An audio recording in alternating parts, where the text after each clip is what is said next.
Hello and welcome to the Wizarding community here in SFDF podcast. We're doing a hard-spoiled edition of Fantastic Beasts, and it's an extra special edition because we have an extra person here with us.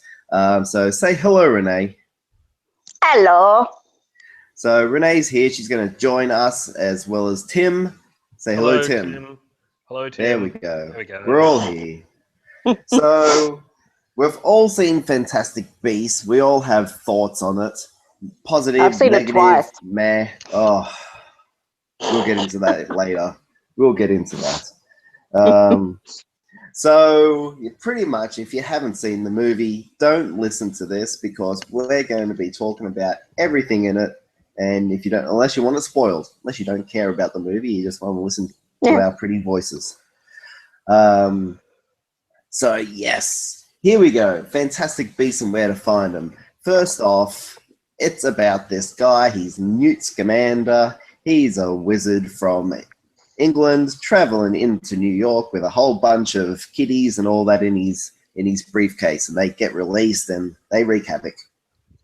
That's pretty much the movie. That's one half of the movie. Well, we'll get into that as well. Okay. We are spoiling the movie. You can just tell them that, Colin Farrell turns out to be Johnny Depp. Oh, fine then. God. And Colin Farrell turns out to be Johnny Depp. And Johnny Depp, even though he's on screen for only, 30 seconds, he can still ruin the movie. More than enough time for you to vomit in your mouth. So Yeah. I think first start off, let's just, of course, Harry Potter is such a big fan-based thing. And there are varying levels of fans. You've got the Potterheads that are super invested into it, and then you've got the general audience, which is more like me. So that's what I was going to say. I enjoy the movies. I've read a few of the books, but overall, I'm not a huge fan. I'll sit there and watch the movie. I'll have a good time, but I don't really care who half the people are. What about you, Renee? What's your level of fandom for this universe? I adore that you're asking this question when you know the answer. It's so sweet. I know it, but the listeners do. You do, dear listeners, do not know.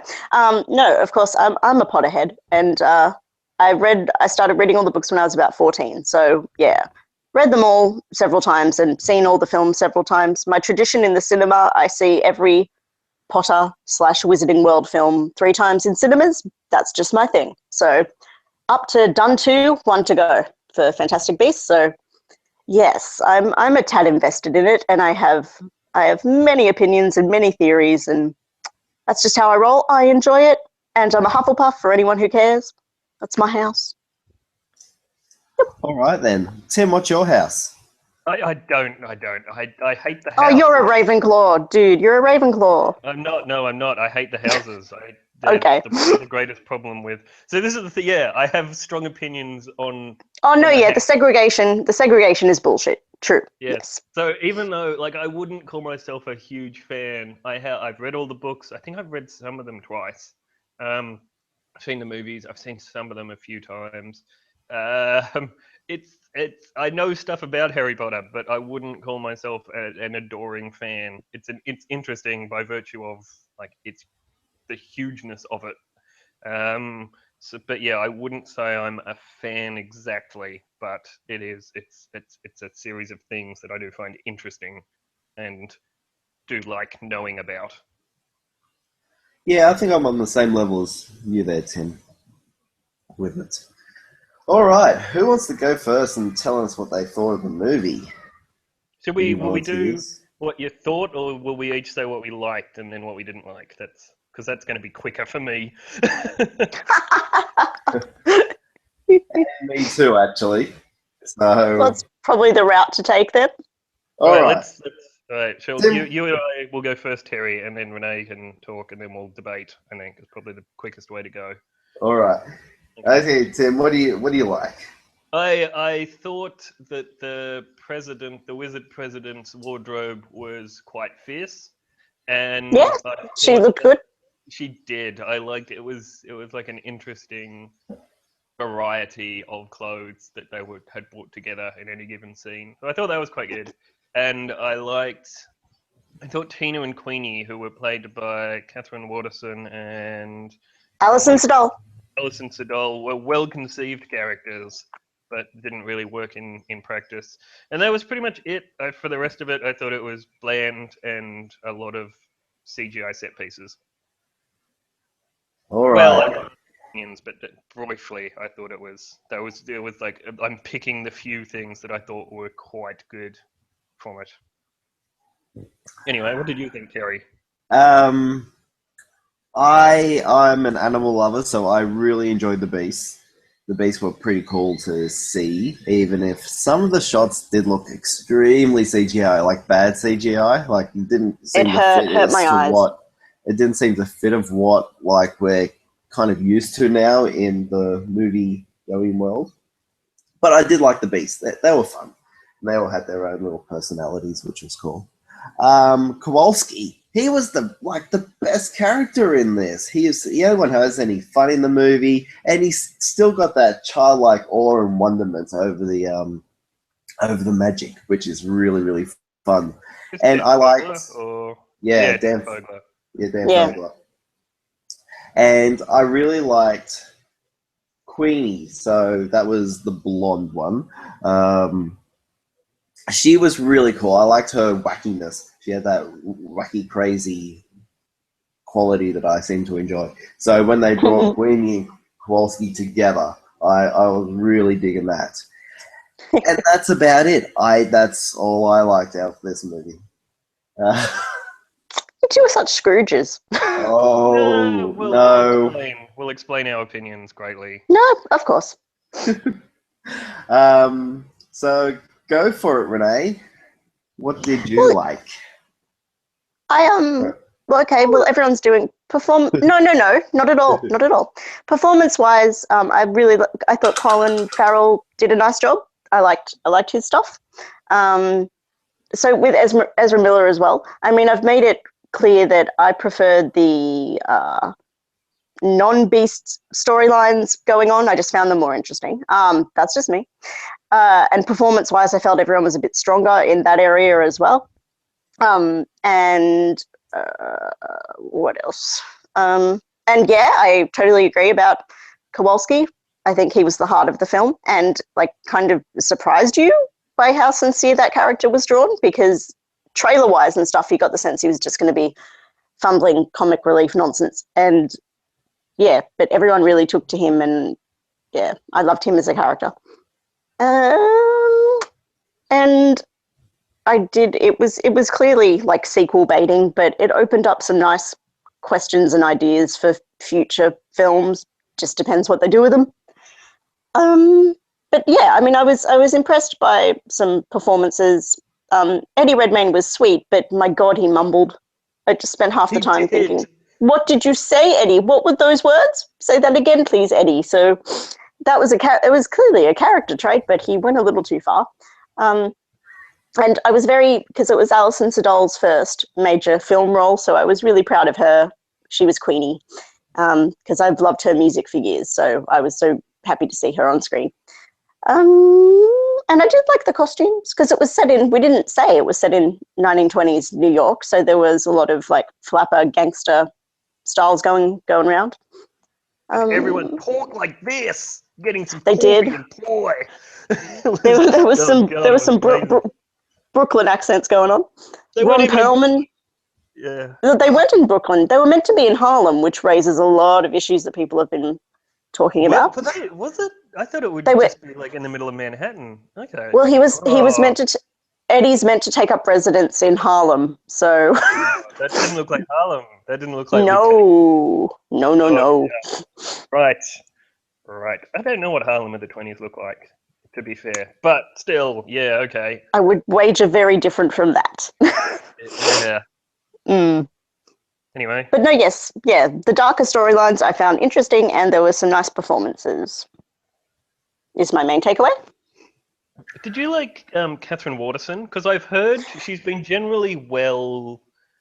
Like, people have liked that performance, but I found it completely irritating. Like, yes, I found it was very stilted and oddly paced. Like, she made I don't know if it was the direction or the script, which I had issues with, or just her own decisions there. But I don't know. She felt like stilted and awkward in a way that didn't seem like it was meant to be intentional, as opposed to how Eddie played Newt.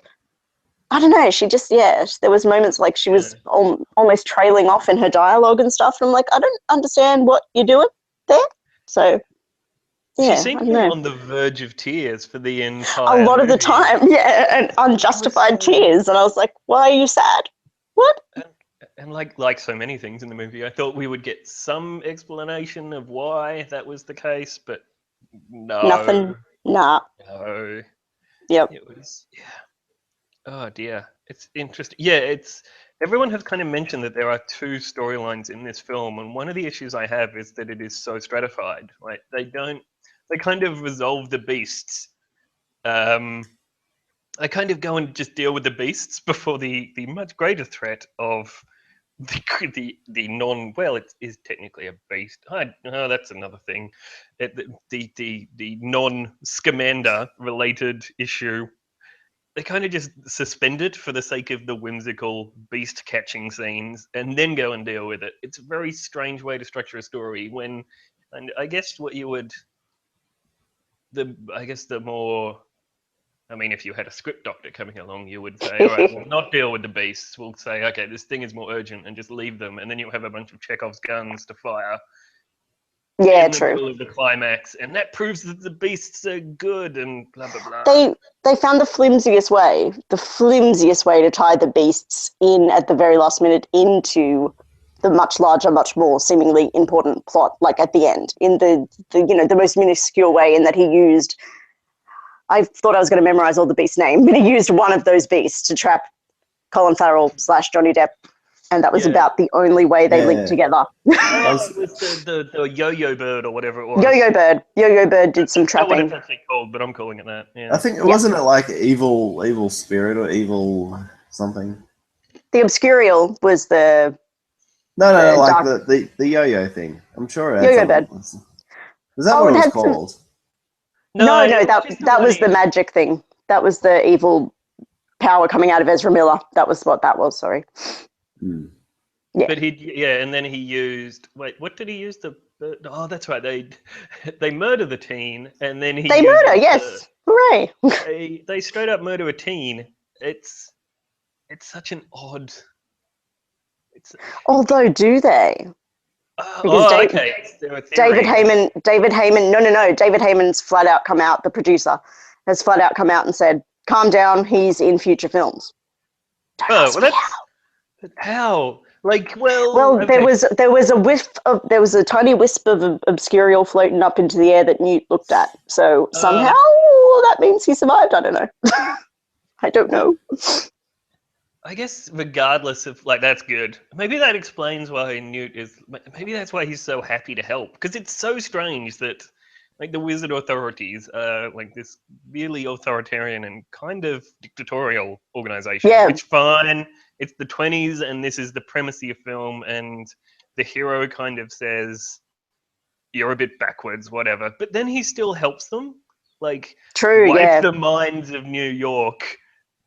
And yes, there's kind of this perfunctory, all these things are misunderstood, but no one's that upset when they murder a teen who is difficult dealing with his true nature.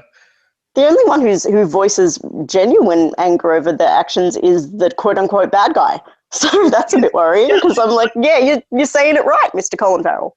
I found him, it's one of those, this has been quite common with superhero movies as well. I found the bad guy a lot more sympathetic.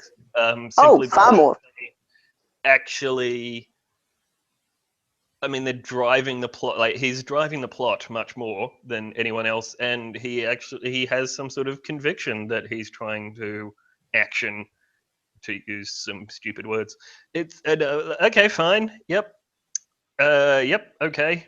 I see your point. You are a wizard. You're basically Magneto. Let's be honest. You're Magneto. Yeah. And later on, I guess we'll get to meet you, Professor X. Well,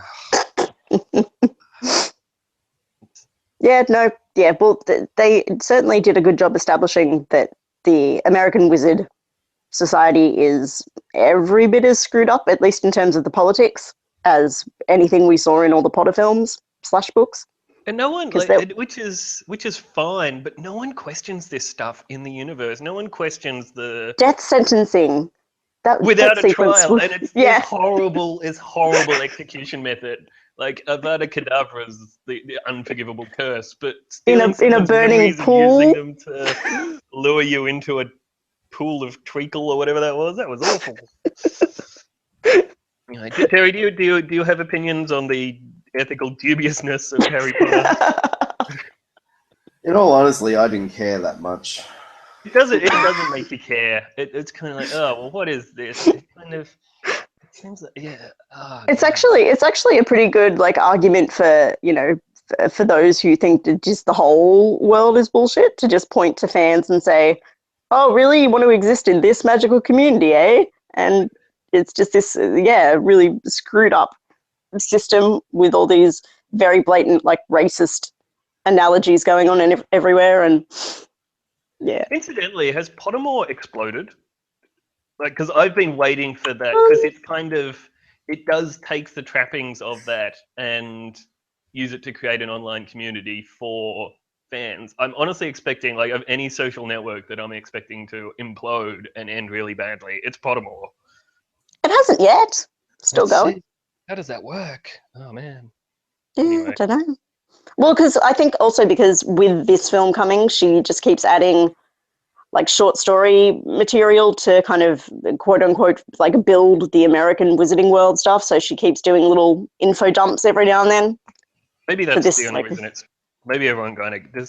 What do you do in Pottermore? Did people give up on I Pottermore? don't, Have the no, I don't know. You like, you know, you join a house and, you know, you read her short stories and stuff. You can do things. I've never really been active on there, so I'm not sure. Yeah. Anyway. I don't even know what a Pottermore is.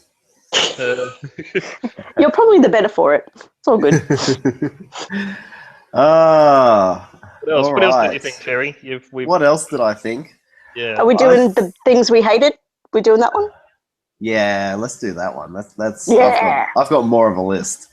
You've got things to roast.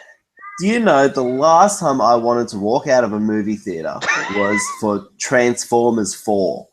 Why did you walk into that movie theater, you fool? They It's had amazing. they had dinosaurs as robots. Oh, okay.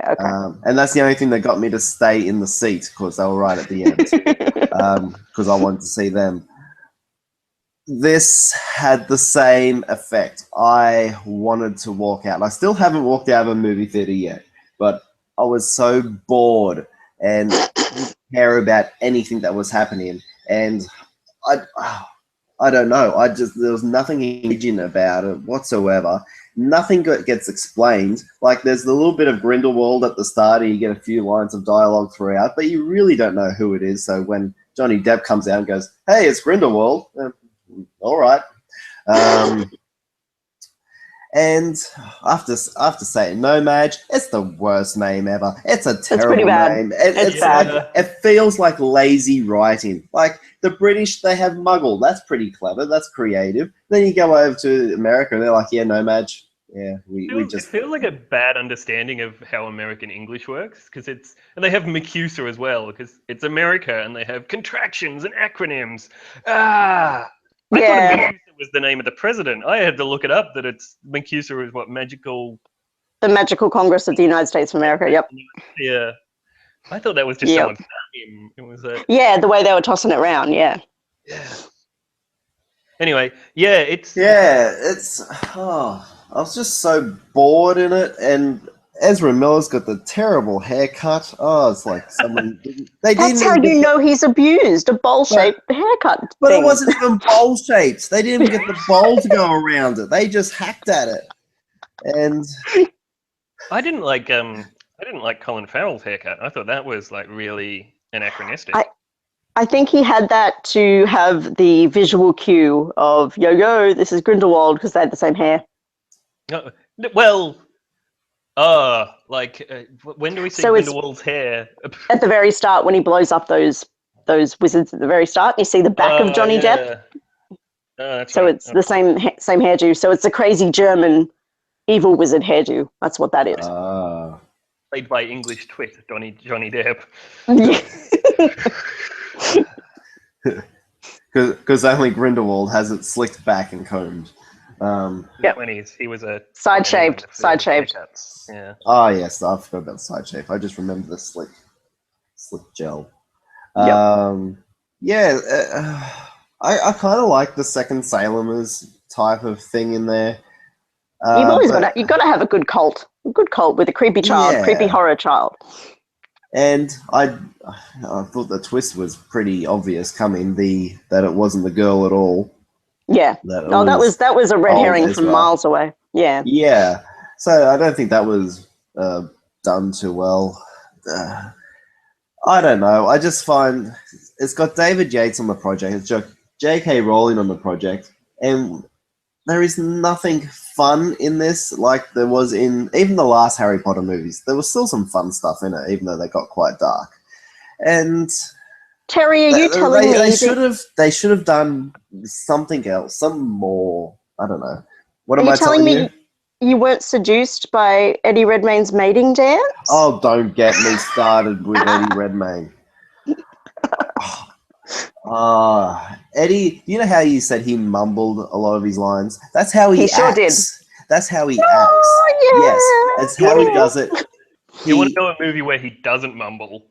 You know what? It's Jupiter Ascending, where he's... I don't know. He kind of mumbles in that he mumbles a fair bit, and with occasional yelling. There's a fair bit of... Yeah.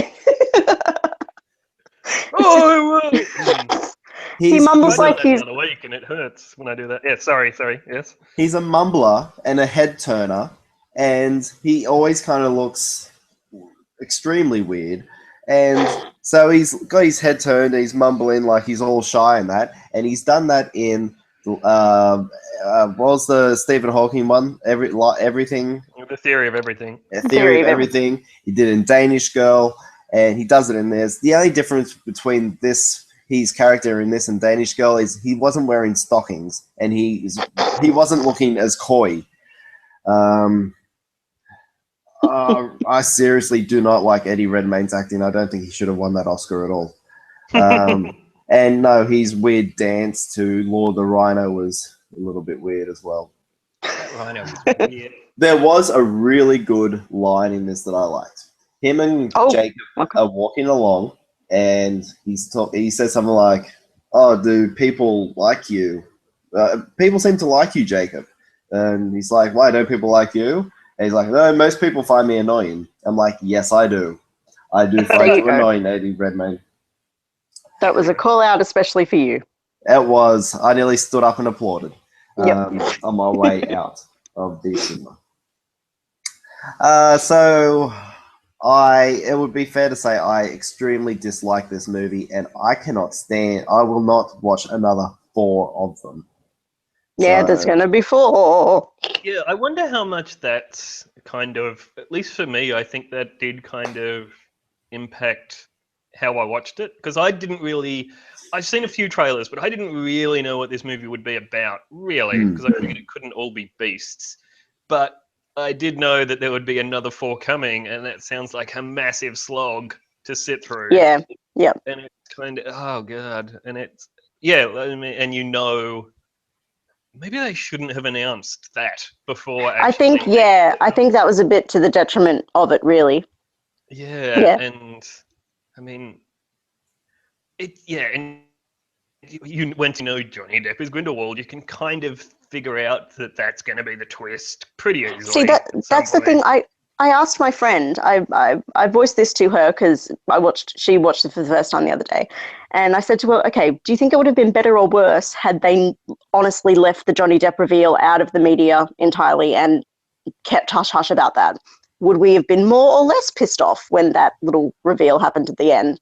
I wager probably more for me, but I think, I don't know. I mean, I think once you've processed it, maybe, but at least remove that expectation that this is the start of a 5-movie series starring Johnny Depp, and it would have been at least enjoyable.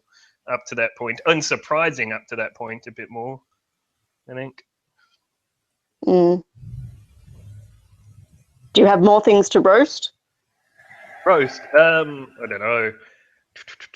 I did, yeah. I said before that I did like how Tina and Queenie were conceived, and it's interesting because they do seem to be, Tina especially, does seem to So do their parents. Hey! Oh.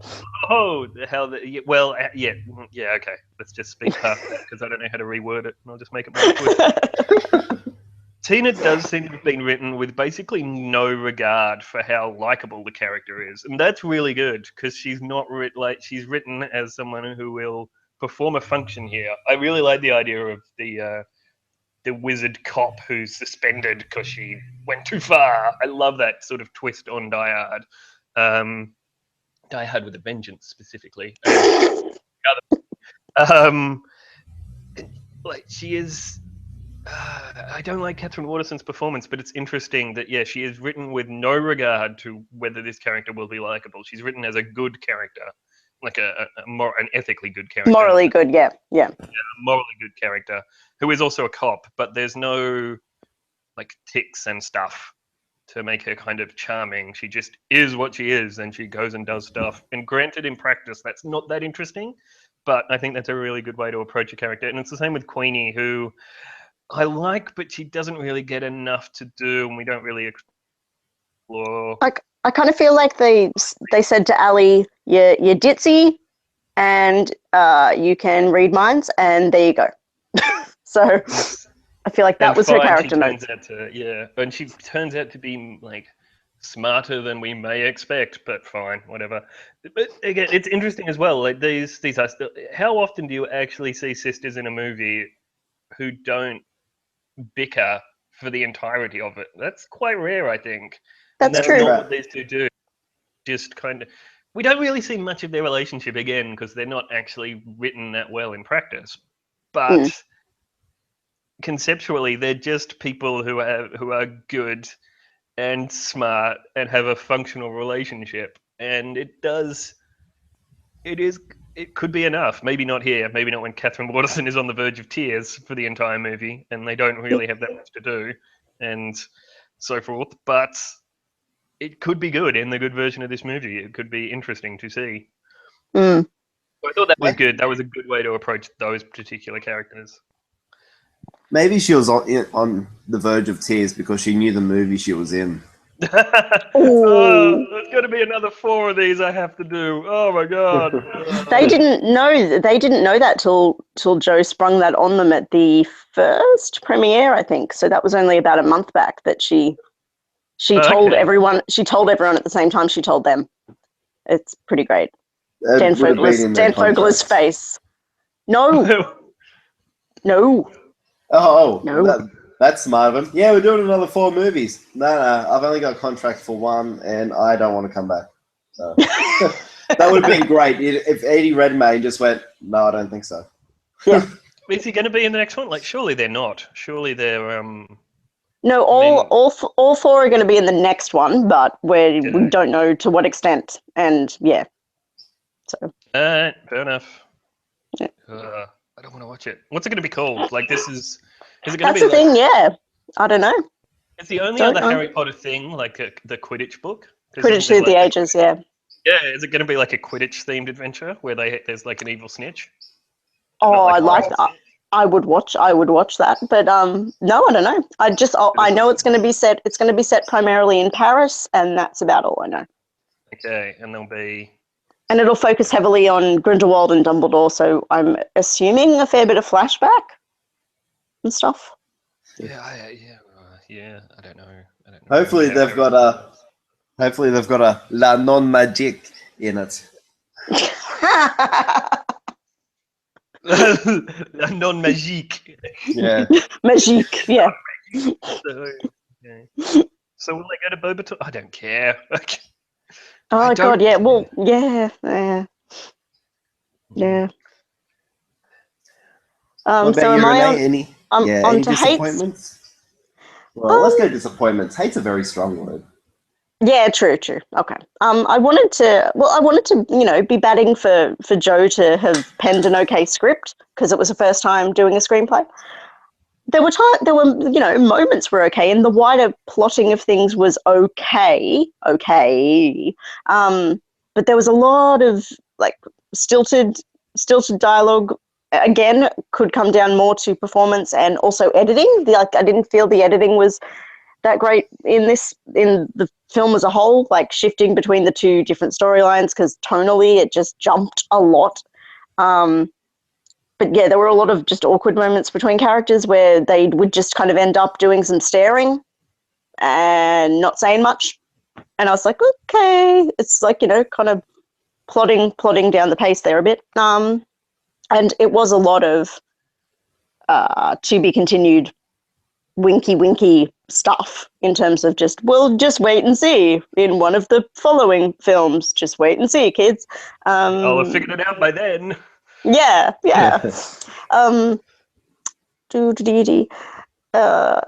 So Catherine Waterston's performance, it just struck me as a little like, I wasn't sure. She was sure. She knew what she was doing. Eddie fell just too far into the adorable mumblingness at times. I'm pretty sure that's just him. That's just him. Oh, I think it is a little, yeah. Like, yeah, character motivations and stuff kind of got a bit hodgepodgey at the end, especially when it's just like, kill that guy. He's dead. Yep, hooray. Let's wipe the memory of our friend. Yes. Oh, yeah. Well, that whole the whole device of obliviate via rain, via eagle rain, just also just struck me as because I figured, did it get into the water supply or something? Because at least half those no badges were in houses, not standing out in the rain. So how does that work? Like, does John Voight know he had a son? Because he does, but he seems pretty calm about it, really. He makes some mention of like, hell, killed my son. But I found the younger brother, far more interesting, and I would be keen to see him reappear, but he's had obliviate rain on his face, so that's probably not going to happen. So they did, like, because, yeah, like, John Voight's son is a senator who is therefore, like, quite a significant public figure. Is he... So did people know is he wiped from people's memories, or do they think he died in, like, a fairly conventional way, or what's the deal with that guy? I'm going to assume the obliviate rain was only meant to cover what happened in the last hour or something. I don't know how far back it... just the destruction of the city stuff towards the end. I feel like that's a good point, though. Like, how far back do you get obliviated via magic bird rain? Yeah. I don't know. Was that, like, untested creature venom as well? Yes. Yeah. Well done, Doctor Who. Jeez. Oh, that's bad. That's brutal. That's fine. Maybe John Voight does know he has a son, but he can't remember that he died, so he's still waiting. Yeah, he's just like, where is he? Just sitting in the office. Oh, he's running late today. Come on, we had a meeting with the Prime Minister at 3. I don't know. I mean, that might come up in the future. There might be like the William Randolph Hearst version of in this universe, who then pursues the wizards. That might be interesting. I would kind of like it if younger son turned out to be doing that, like in the end. Like, I don't know. Yeah. I just thought to myself, I'd follow him. I'd see what he's up to, but. I wanted to see more of the second Salemers. I thought that was going to be a really good subplot, but then no, they just died. You kind of waste, sort of a bit of a waste of Samantha Morton. I would have watched more of her doing that. Yep. Oh, she was real good. She was pretty good. But that's the other thing. There was, like, as with most of rolling stuff, there's just a cast of thousands in this one story, and you're jumping around and not giving enough time really to everyone because there's just too many damn people. Yeah, but it kind of works out in the novels, doesn't it? Everyone kind of ends up with a role to play, but I guess. But that's the thing; you have more time on the page. Yeah, in 100 minutes or whatever, it's probably a lot more difficult to do. It's a pity, because there were some really interesting things that I thought were going to be a theme here that then didn't. Like, I thought Jacob he has trouble getting his bakery off the ground because there's baking machines, and so okay, maybe they're going to do like a magic Yes, versus some technology magical thing. help out. Yeah. No. The second Salem is Samantha Morton is a terrible person, and that's pretty much it. He's going to Arizona, but then he doesn't actually get to Arizona. God. Anyway, That's the thing. Like, I have a feeling their one way really of tying Jacob back into any of it would be to possibly have he and Queenie's relationship maybe be the thing that essentially contradicts that one of the many quote unquote backwards laws the American wizards have about you don't marry no mages.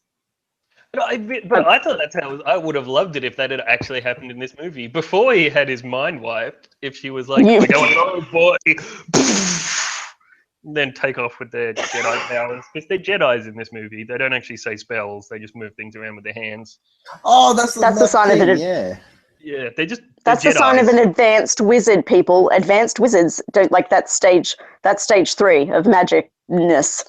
You don't say nothing, and you don't even have a wand. You just do shit. It seems very much like Force Push. Yes. Colin Farrell was Colin Farrell was getting he was Sith lording all over the shop at the end. He was just kapow pow pow with his hands. Oh yeah. See, one more thing at least. Of course. So I think I would have enjoyed this for what it was a lot more if the beasts had actually behaved like beasts. For the most part, they're like intelligent creatures that are kind of doing much animals. They're like if they were actually, which makes all the laws against keeping them much worse. Rather silly. Better. Yeah. Or maybe better, because keeping intelligent creatures would be a form of slavery. True. Not allowed to breathe. Yeah, it doesn't work because they're kind of these whimsical things. They're not like and like a version of this that is done well using CGI is Toothless from How to Train Your Dragon. That is a creature that feels like an animal. Yes. None of these creatures do. They're all kind of mugging for the camera and doing slapstick stuff for the most part, except for that like weird rhino thing that was gross but kind of amazing. But horny in more ways than one, that one. Oy, yeah, it was okay, but I still didn't really understand what it was doing. Yeah, and yeah, the CGI. There's a lot of CGI. Oh, acting. It hurt my eyes so much. It hurt. You're holding a thing in your hand. Now look amazed. See, that's the thing. I have an immediate distancing with overuse of CGI because I feel for the actors. I know and they know they're standing on what I can imagine is going to be a relatively small set, surrounded by green and looking at ping pong balls, and that's just no way to perform. And have you ever seen the footage, like the making of footage of like Star Wars, where it is people like it's poor Ewan McGregor and Hayden Christensen kind of just being yelled at by George Lucas in a chair. You're excited. There's something over there. Look surprised. Oh God, It's so brutal to see. I don't know. Maybe, and it's because I'm a bit of a Luddite. I'm a bit of a technophobe, but I can't appreciate the quote unquote artistry behind CGI created stuff in the same way I can as knowing that, art design and set design were working on building physical stuff for you to interact with. Like I can't look at all these CGI creatures and go, wow, look at the things they can create with computers these days. There's no art in that for me. So just the filmmaking side of it. I can myself kind of pick up when things are well rendered and when they're not. And Toothless is again probably one of the better CGI animals that I've ever seen. And this is way even not just in how it's realized, but the rendering of the scales and all these little details. And it's just not the case here. It just doesn't work that well. Yeah. Maybe they spent too much money on Johnny Depp's 30 seconds. Maybe they did. To put into the CGI. He's approaching, Marlon Brando levels of cameo, where most of the budget goes to getting him in the movie for 30 seconds. And trying the darndest to keep him around for like, oh God, 4 more flippin' installments. Oh Lordy. That's right. He can be in all of them. I don't mind. You don't You're not gonna mind see them? because I you're won't going be to seeing avoid. them. Yep. I say that, but I probably will watch them. I just probably won't I'd go to say the cinema. surely I'll wait for the- curiosity will get the better of you. I think. I am a curious being by nature. I tend Yeah. to just see things. Yeah, I can't imagine being at the point of I'm just not going to see this, even though I should, because if I don't, they might stop making them. But Your money will blow their plans away. that's kind of like that is kind of how it works. If you want it to stop, the best thing to do is to not see it, because I mean, all right, one ticket isn't going to make much difference, but it's the one ticket you can control. So don't see things that look bad, and they won't make them. True you know that. what you could do? Find another movie that's on at a similar time, buy a ticket for it, but go into the And then, cinema for the Fantastic Beasts. I think people did that when they wanted to see Ender's Game, but didn't want to give money to old mate, whatever his name was. I'm sure he wasn't getting money. He Harrison couldn't have Ford. been getting Not- Harrison Ford. Awesome Scott Well, Card. maybe Harrison Ford. Awesome Scott Card. Yeah, I think in that case he wasn't, because they paid him out 20 grand years ago, and he wasn't To actually just shut up and move, and stay out of it. Yeah. But yeah, like if you want, I guess that is a way. If you want it, we're not encouraging crime. No. It's not much of a crime. You still I pay to just- see a movie. I just love that movies- of The I just love that of getting their money. all the films However, I and can all interrupt. the. Yeah, of course. I was just trying to interrupt you again because you tried talking about like 4 times. It was just a little game for me. It's fine. It's fine. No, I just love that like Tim's like planning this kind of political protest of non-ticket buying for this film. I could choose so many that I would actively not see over this, even with the presence of a bloated Johnny Depp. Are you there, Tim? Have we lost him? Contentious. True. The connection's gone a bit funny. Can you hear me? Yes. I can, yes. Good. Okay. Right. What is there anything more to say on the subject of Doctor Who and the Fantastic Beasts and where to find them? It really felt like an episode of Doctor Who. I really do think you should just release all your like subtitles for this film, because What have I think I've got, yeah. you've got a few. You've had a few. Fantastic Beasts and where Eddie Redmayne kept them. Ready Yep. Eddie, as you may call Ready, him. Eddie? As he's known to the kids. Yeah, it's E-Reds. Oh, no. Oh, no. None of that. Oh. Oh, dear. I'm good. I think I've made all my complaints. I've got really like there's nerdy nonsense, I'd say, but none of it's actually relevant to the film as a film, so it's all good. My subplot would be Oh, boring actually, beasts I do have one. Oh, Tim's got something. Sorry. I've got a And what's question. your? So there's in Harry Potter there's kind of 2 canon. There's the film canon and the book canon. So is this just part of the film canon, or is it in both? I'm gonna say it crosses both. I'm gonna say it's gonna have to cross both, because like at least 2 of the films are gonna have to deal with all the nonsense they alluded to in just Deathly Hallows, pretty much, with all of Dumbledore's backstory. So I'd say it's gonna cross both. And she's actually, I have to go buy it. Actually, you can buy a printed hardback edition of the script. She's released that for reasons. So the script has been released in book format. So yeah. For reasons. For reasons other than for reasons more money? of the money, yes. Money reasons. Yes. Yeah. Okay. I'm gonna my sound cut out for a bit there, so I'm gonna say, okay, cool, and I'll listen to that later. You can get the script in book form. That's pretty much all I said. Oh, okay. All right. Yep. Cool.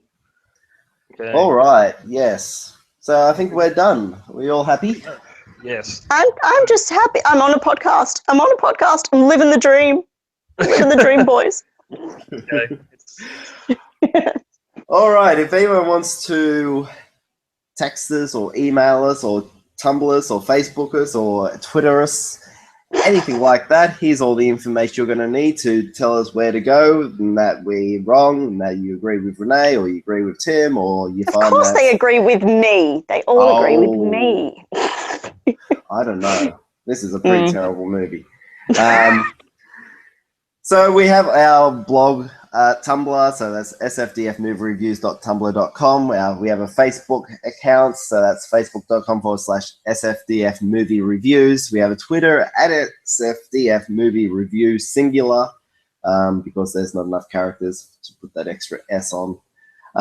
We're at SoundCloud and iTunes for this sort of podcasty stuff, and I think that's just about it. Thank you, Renee, for joining us on this fantastic review. Oh.